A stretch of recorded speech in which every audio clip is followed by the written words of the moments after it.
Mom, can we have a picnic this afternoon? Sure, Jenny. Where should we have it?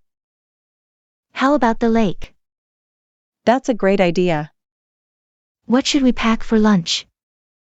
I can make ham sandwiches and potato salad. Yummy. I love ham sandwiches and potato salad. Tell your sisters about the picnic. Okay. I think it is going to get hot later today. That's good. It will be a good day for swim in the lake. I will tell Cindy and Allison to wear their swimsuits. Don't forget to pack your life jackets too. Okay. Will Andy be joining us?